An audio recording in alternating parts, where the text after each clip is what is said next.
평안하셨습니까? 예배를 지난 삶으로 우리 신앙이 자라기를 소망하며 인사드립니다. 오늘은 6월 9일 화요일입니다. 매일 성경 오늘 본문은 고린도전서 6장 1절에서 11절 말씀입니다.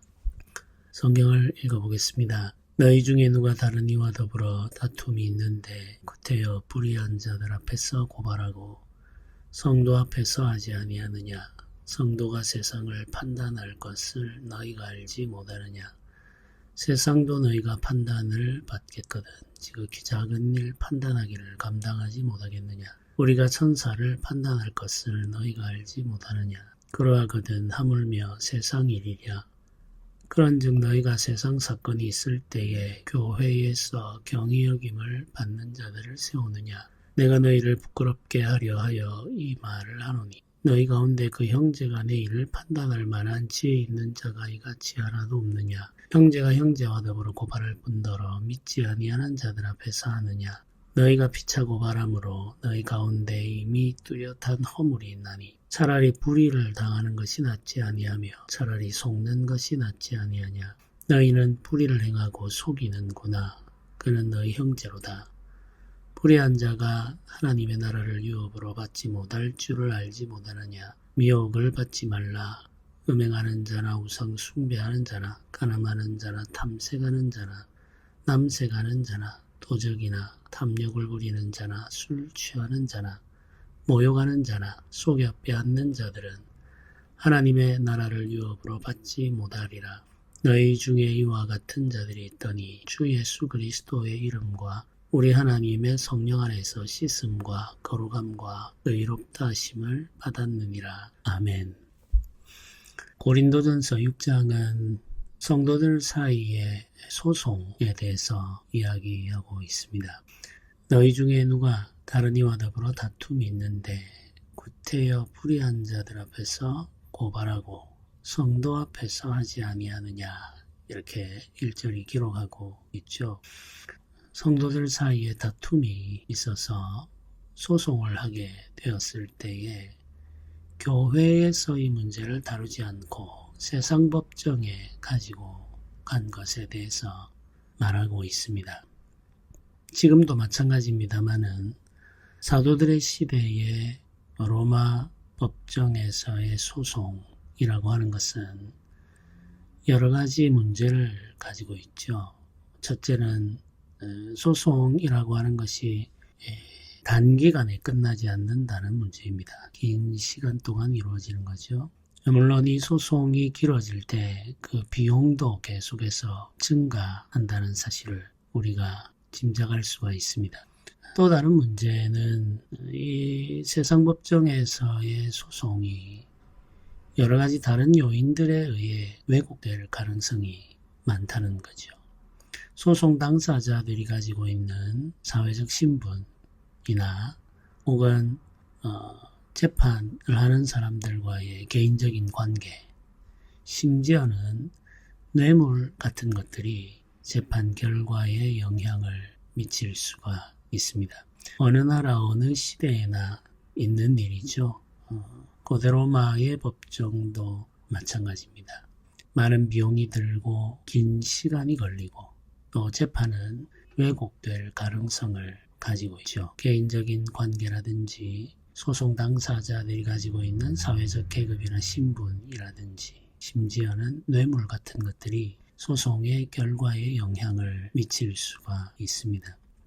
그럼에도 불구하고 이런저런 문제가 있을 때 법정에 서기를 원하는 자들이 있죠. 이런 여러 가지 현실적인 문제 때문에 가난한 사람들이나 신분이 낮은 사람들은 법에 호소하는 일이 그렇게 쉽지가 않습니다. 예를 들면 노예들이라든지 노예 신분에서 벗어난 해방 노예들 혹은 이제 평범한 로마의 시민들, 큰 재산을 가지고 있지 않은 로마의 시민들이 고소고발을 해서 자신의 권리를 지키려고 하는 일은 그렇게 자주 일어나는 일이 아니죠. 물론 전혀 그런 사례가 없다고 말을 할 수는 없겠습니다만은 그런 일들은 쉽게 일어나지가 않습니다. 그러니까 이제 이 고린도전서가 말하고 있는 이 소송 사건, 고발 사건은 귀족들, 부유한 자들 사이의 일이거나 아니면 귀족이나 부유한 자가 노예나 해방된 노예들 혹은 가난한 사람들을 상대로 한 소송이라고 짐작을 할 수가 있죠. 그게 훨씬 더 확률이 높기 때문에 그렇습니다. 네, 그런 우리가 사회적 상황을 감안하고 이 본문의 말씀에 대해서 살펴볼 필요가 있겠습니다. 소송, 고발, 세상 법정의 교회의 일을 가지고 가는 이런 상황에 대해서 첫 번째로 우리가 생각을 해야 할 원리가 이전에 기록되어 있습니다. 성도가 세상을 판단할 것을 너희가 알지 못하느냐 이렇게 말하죠. 성도라고 하는 사람들은 하나님의 백성으로 부름받은 자들이죠. 사도 베드로의 표현을 빌리면은 왕같은 제사장입니다. 성도들은 구원받은 사람들인데 하나님께서 이들을 구원하실 때 왕같은 제사장으로서의 신분을 부여해 주신다는 겁니다. 그리고 왕같은 제사장이 하는 일이 무엇이냐? 그 중에 하나가 세상을 심판하는 일입니다. 판단한다라고 하는 말은 이제 법관이 죄인을 판단하는 심판을 말하는 거죠. 만왕의 왕이시고 만유의 주이신 예수께서 세상을 심판하실 때 함께 그 심판하는 일을 하는 사람들이 바로 성도들입니다. 그 재판하는 자리에 배석한 배심원들과 같은 거죠. 이제 우리가 이 세상을 심판하는 권위와 권한을 부여받은 왕같은 제사장이라는 말이죠. 고린도 교회 성도들은 왕같은 제사장으로서 세상을 심판할 자리에 앉아 있으면서 오히려 그들이 스스로 낮아져서 세상의 판단을 받으려고 한다는 겁니다. 세상의 심판을 받으려고 한다는 거죠. 이건 자신들이 부여받은 그 권위와 위엄을 스스로 내팽개치는 일과 같다는 이야기죠. 이렇게 할 사람은 아무도 없겠죠. 우리가 실제로 가지고 있는 이 권위와 위엄이 무엇인지를 안다면 그걸 스스로 버릴 사람은 아무도 없을 겁니다. 그런데 고린도 교회 사람들은 왕같은 제사장으로서의 권위, 그 위엄을 스스로 버리고 재판받는 자리로 들어갔다. 이렇게 말을 하고 있습니다. 세상을 우리가 판단할 자인데 지극히 작은 일 판단하는 것조차 감당하지 못하느냐. 이렇게 지금 꾸짖고 있는 거죠. 고린도전서는 고린도 교회에서 일어나고 있는 고소와 고발 사건, 그 실제의 일을 지극히 작은 일이라고 표현을 하고 있습니다. 지극히 작은 일.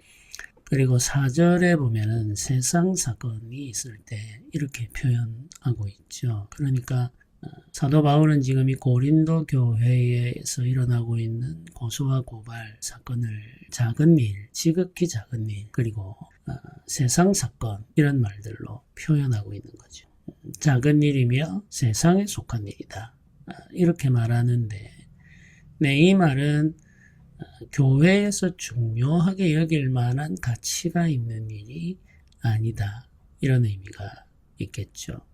우리는 이제 이 문제가 경제적 손해와 관련되어 있는 일이라고 짐작을 할 수가 있습니다. 7절부터 나오는 표현을 보면은 이제 불의를 당하는 것이 낫지 아니하며 속는 것이 낫지 아니하냐 이렇게 지금 표현하고 있습니다. 불의를 당한다, 속는다 이런 표현을 쓰는데 이런 표현들도 경제적 손실 혹은 명예의 훼손, 권리의 침해 이런 것들과 관련된 표현들입니다. 그러니까 성도들 사이에 경제적 손실을 입힌 자가 있거나 혹은 명예를 훼손하는 일이 있었을 때 어떻게 이제 우리가 처리를 할 수 있느냐 라고 하는 문제가 이제 이 고린도전서 6장의 문제가 되는데, 고린도 교회에서는 이 문제를 해결할 수가 없어서 사람들이 세상 법정으로 가서 이 문제를 해결해 달라고 호소했다는 이야기인 거죠. 그런 상황에 대해서 사도 바울은 차라리 너희가 불의를 당하고 속는 것이 낫지 않느냐, 이렇게 지금 말하고 있습니다. 그 이유는 너희 불의를 행하고 속이는 이 일을 서로 주고받고 있는데 실제로 그는 너희 형제다라고 이야기를 하고 있는 거죠. 한 가족이라고 하는 사실을 다시 상기시켜 주고 있습니다. 사도들 시대의 이 로마 사회에서 가정 내에서의 문제는 가부장이 처리를 하는 것을 원칙으로 하고 있습니다. 이 가족의 가부장인 아버지인 이 사람은 가정 내에 일어나고 있는 많은 일들을 스스로 결정할 수 있는 권위와 권한을 가지고 있었습니다. 그러니까 가족들 안에서의 문제를 법정으로 가지고 갈 필요가 없는 거죠. 가부장이 그 일을 스스로 판단하고 벌도 내릴 수가 있습니다. 그게 인정이 되어 있는 거예요. 교회라고 하는 곳은 하나님 아버지를 중심으로 모여있는 하나의 가족이죠. 권속이라고 이야기를 하지 않습니까? 하나님 아버지의 가족이고 우리는 형제와 자매입니다. 그렇다면 이 교회의 가부장은 하나님이 되시는 거죠. 예수 그리스도께서 이 교회의 머리가 되셔서 다스리십니다. 교회의 머리가 되셔서 다스리시는 예수 그리스도께서 교회의 다스림을 직분자들에게 맡겨서 실행하게 하시죠. 위임하여 다스리십니다. 이 교회의 질서와 다스림의 구조가 있는 거죠. 이 교회의 질서와 다스림의 구조를 따라서 교회의 문제를 처리해야만 하는 거죠. 이때 이제 우리가 필요로 하는 것이 뭐냐면은 교회에 있는 여러 가지 문제들을 다스릴 수 있는 지혜 있는 자가 있느냐. 이게 이제 하나의 중요한 질문이 되겠죠. 5절을 보면 이렇게 기록하죠. 내가 너희를 부끄럽게 하려 하여 이 말을 하노니 너희 가운데 그 형제가 내 일을 판단할 만한 지혜 있는 자가 이같이 하나도 없느냐, 이렇게 묻고 있습니다. 교회 내의 문제를 적법한 절차와 또 지혜와 분별력을 가지고 판단할 사람이 없느냐, 이런 말이죠. 교회에 직분자가 없느냐, 이런 말로도 우리가 생각할 수가 있겠습니다. 교회에 이 문제를 판단할 하나님이 세운 사람이 없느냐는 거죠. 실제로 있다고 하더라도 사람들이 그의 권위를 인정하지 않는다면 어떻게 되겠습니까? 그 사람이 권위를 행사할 수가 없는 거죠. 로마의 법정에 가는 이유는 그 사람은 로마 제국이 보증하는 권한을 가지고 있기 때문에 가는 겁니다. 교회에 있는 권위는 교회의 절차에 의해서 세워진 권한과 권위가 있고 부여된 힘이 있죠. 그런데 그건 신뢰하지를 않는 거예요. 인정하지를 않는 거죠. 그러나 로마의 법정은 제국인 로마와 로마의 황제가 부여한 권위와 힘이 있고 실제로 무력을 행사할 수 있는 경찰력이 있죠. 그러니까 로마의 법정에 가서 호소하는 것을 훨씬 더 좋은 일로 판단하고 있는 거죠. 이것은 하나님께서 가지고 계신 통치의 권한, 그리고 하나님께서 위임하신 직분자들에게 부여된 권위, 이런 것들을 모두 다 부정하는 행위가 되는 겁니다. 하나님께서 세우신 자들과 하나님께서 부여하신 권위를 인정하지 않고 세상 권력을 의지해서 자신의 이익을 지키려고 하는 거죠. 본질적으로 이것은 하나님에 대한 불신에서 나오는 행위라고 할 수가 있겠죠. 세상 법정에 고소하고 고발하는 문제가 우리의 신앙의 본질적인 문제와 연결되어 있는 또 하나의 이유가 있습니다. 네, 이것은 우리가 세상 법정에 형제를 고발하고 고소하게 되었을 경우에 교회의 부끄러움과 교회의 수치를 세상에 드러내는 일과 같은 거죠. 네, 하나님의 영광과 하나님의 거룩함을 우리가 지켜내기 위해 일을 하고 있지 않습니까? 드러내기 위해 일을 하고 있지 않습니까? 근데 이제 세상에서 하나님의 영광이 드러나고 하나님의 거룩함이 증거되기를 바라면서 사는 사람들이 그리스도인들입니다. 그런데 작은 일들, 세상 일들 때문에 교회의 부끄러움과 수치를 세상에 노출하여 드러냈을 때 그것이 무슨 유익이 있는지를 우리가 생각을 해보아야 됩니다. 네, 어느 것이 더 유익이냐를 우리가 이제 따져볼 필요가 있는 거죠. 우리가 지킬 수 있는 경제적 이익이 있다고 생각을 해봅시다. 가정해보는 거죠. 그걸 지키기 위해서 하나님의 명예와 하나님의 영광이 심각할 정도로 훼손될 수밖에 없다고 한다면 어느 것이 더 큰 이익이며 어느 것이 더 큰 손해인가를 우리가 생각할 수가 있습니다. 네, 이런 지점에서 지금 고린도 교회의 고소 고발을 세상 법정에 하고 있는 이 사람들은 여러 가지 문제점들을 노출하고 있는 거죠. 그래서 고린도전서는 차라리 속는 것이 낫다. 차라리 불의를 당하고 손해를 보는 것이 낫다. 지금 이렇게 단정하여 말을 하고 있는 겁니다. 그런데 이제 이 1절부터 쭉 이어지는 8절까지 이어지는 이 논리적 구조의 결론이 9절부터 연결이 되어서 이런 말로 표현이 됩니다. 불의한 자가 하나님의 나라를 유업으로 받지 못할 줄을 알지 못하느냐, 이런 말로 연결이 됩니다. 미혹을 받지 마라.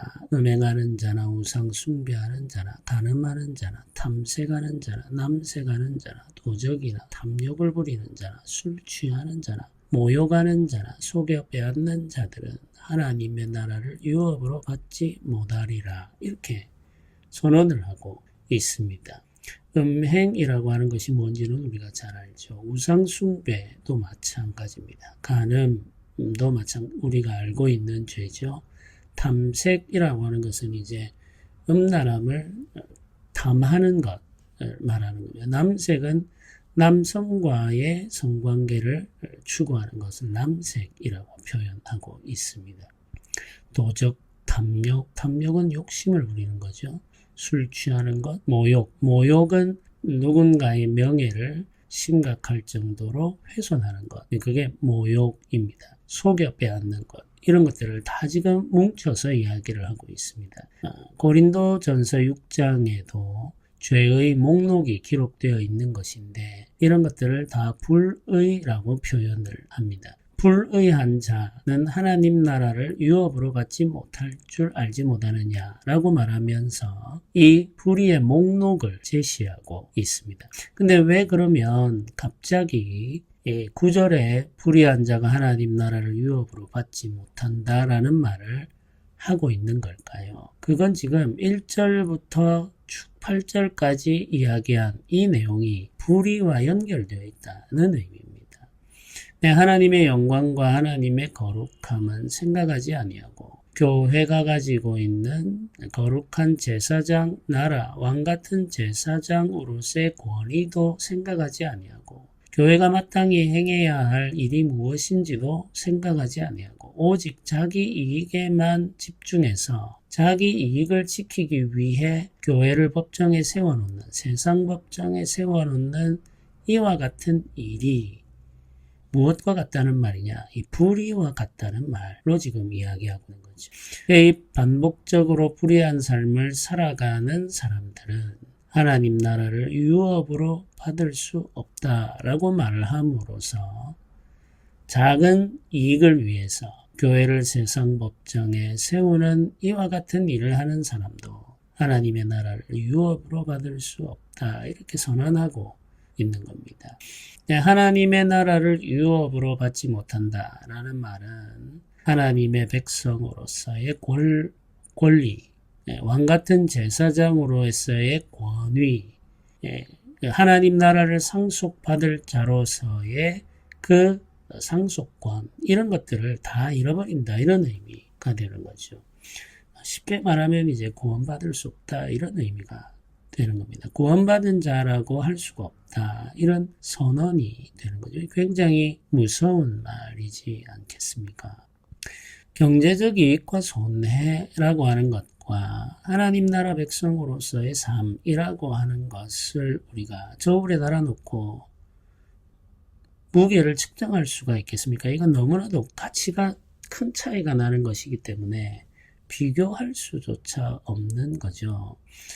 그렇기 때문에 믿는 사람들 가운데 신실한 사람들은 교회에 가난한 사람들을 돕기 위해서 자신의 재산을 내어놓지 않았습니까? 바나바와 같은 사람이 있는 이유가 그런 거죠.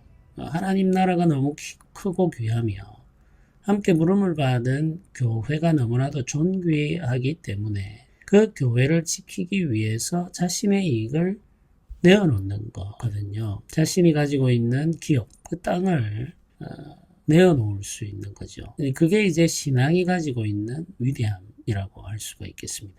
그런데 이 경제적 이익이라고 하는 것을 엄청나게 큰 것으로 보고 교회와 그것을 맞바꿀 수 있다고 생각한다면 그건 이미 사람들이 가지고 있는 하나님에 대한 지식, 하나님에 대한 암 자체가 심각할 정도로 왜곡되어 있거나 병들어 있거나 아니면 하나님을 알지 못하는 상태라고 우리가 보아야 된다는 겁니다. 그렇기 때문에 이제 이와 같은 일을 하는 사람들, 불의를 행하는 사람들은 하나님 나라를 유업으로 받을 수 없다, 이렇게 선언하고 있는 거죠.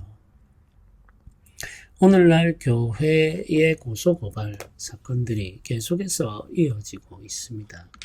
한국 교회에서 이런 일들이 굉장히 빈번하게 일어나고 있죠. 경제적인 문제로도 일어나고 또 형사 혹은 민사 상의 문제로도 일어납니다. 그 중심에 목사가 서 있는 경우들이 대부분이죠. 그러니까 이 상황이 얼마나 심각한가 하는 것을 우리가 생각할 필요가 있습니다. 행정소송도 빈번하게 일어나고 있습니다. 이게 무슨 말이냐면은 교회와 총회, 노회가 있지 않습니까? 교회와 노회와 총회가 있는데 교회 내에서의 질의회는 당회입니다. 그리고 이 교회는 노회의 질의를 받고 또 노회는 총회의 질의를 받게 되어 있죠. 네, 이렇게 순차적으로 우리가 교회의 문제를 다스리고 재판할 수가 있는 거죠. 그런데 교인들이 교회의 질의, 당회의 결정에 불복하여서 세상법정에 행정소송을 하거나 혹은 교회가 노회의 질의에 불복하여서 행정소송을 하는 일들도 굉장히 많아지고 있습니다. 네, 이제 행정소송을 한다는 말은 이제 이 교회의 행정적 결정을 받아들일 수 없다는 의미가 되는 거죠. 불복하는 겁니다. 그래서 세상법정의 판단을 받겠다, 이렇게 지금 나오는 거죠. 세상법정의 판단을 받으면은 그게 이제 최종 결정이라고 생각을 하겠다는 이야기인 거죠. 이제 누가 누구를 판단하느냐, 혹은 이제 이런 상황에서 우리가 교회의 질의권을 우리가 존중하지 않는다면 어떻게 교회를 세워갈 수 있단 말이냐, 이런 질문을 자연스럽게 할 수밖에 없죠. 이렇게 교회를 계속해서 세상법정에 세워놓고 교회의 부끄러움을 온 세상에 노출하고 마는 거죠. 근데 우리가 부끄러운 일이 있는데 그 부끄러움을 감추어야 교회의 명예를 지킬 수 있다, 이런 의미로 생각을 하면 안 되겠습니다. 문제가 있는 것은 해결해야죠. 우리 교회의 문제는 교회가 해결을 해 나가야 되는 겁니다. 교회가 해결해 나갈 수 있도록 교회의 직분자들을 세워야 되는 거죠. 하나님께서 우리에게 주시는 지혜와 은혜를 따라서 교회의 치리회가 되는 당회를 세울 때에는 경건하게 우리가 정말 교회의 미래를 생각하고 해야 되는 거죠. 분별력과 판단력을 가지고 있는 사람들이 교회의 당회를 구성할 때 교회의 문제를 적법한 절차에 따라서 잘 처리할 수 있게 되는 겁니다. 네, 아무리 적법한 절차를 따라 잘 처리해도 승복하지 않으면 소용이 없습니다. 그러면 결국 재성법정으로 가게 되는 거죠. 그럴 때에 교회는 수치와 모욕을 당할 수밖에 없다는 의미입니다. 굉장히 조심해야 될 일이고 삼가해야 될 일이죠. 불가피한 상황들이 발생할 수도 있겠습니다. 불가피한 상황들이 발생할 수도 있겠습니다. 그러나 그런 순간이라고 판단될 때라고 할지라도 한 번 더 생각해보고 기도하면서 이것이 우리가 불의를 당하는 것이 더 이익이 아닐까라고 하는 생각을 하면서 하나님의 은혜를 구하는 것이 필요하겠습니다. 과연 무엇이 더 큰 이익이 되는지를 살펴보아야 하는 거죠. 네, 지금 우리 주변에서 진행되고 있는 고소와 고발, 우리가 들을 수 있는 흔한 이야기들, 사실 그렇게 필요한 일이라고 보아지지는 않습니다.